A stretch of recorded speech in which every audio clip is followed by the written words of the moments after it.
योग विद्या के साथ साथ हमारी जो अपरापरा विद्याओं की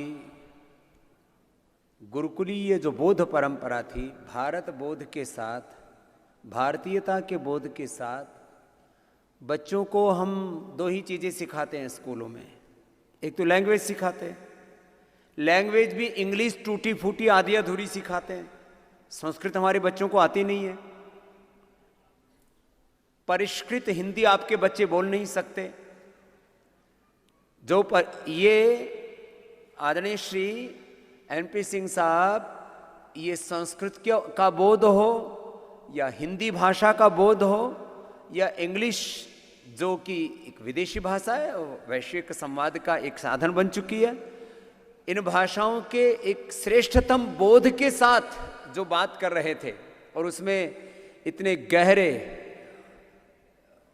लोकतांत्रिक वैचारिक स्वायत्तता और स्वतंत्रता और अलग अलग प्रकार के जो तत्व हैं हमारे सांस्कृतिक इस यात्रा के, उन सब के संदर्भ में जो गूढ़ हमारे भारत और भारतीयता के बोध तत्व, उनके बारे में आपसे संवाद कर रहे थे। हम अपने बच्चों को क्या सिखाते हैं?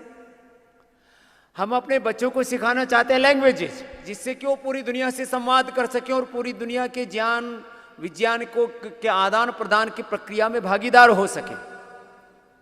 बौद्ध भाषाओं का बहुत ऊपरी स्तर पर, बहुत सरफेस पर हमें बोध हो रहा है भाषाओं का भी।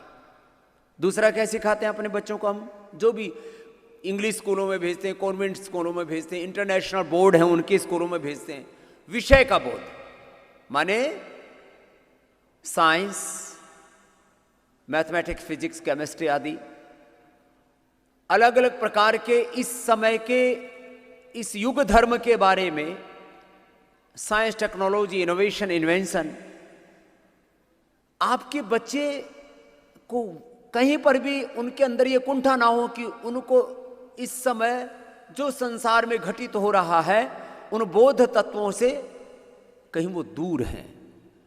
उनका अलाइनमेंट रहना चाहिए युग धर्म के साथ, नवाचार के साथ। आर्टिफिशियल इंटेलिजेंस से लेकर के, मैथ से लेकर के, साइंस से लेकर के, रियल हिस्ट्री और सोशल साइंस, जिसके नाम पर बहुत उल्टा पुल्टा पढ़ाया जाता है, कुछ एक दो संदर्भ अभी रखिए तो बहुत बहुत बड़ी श्रृंखला।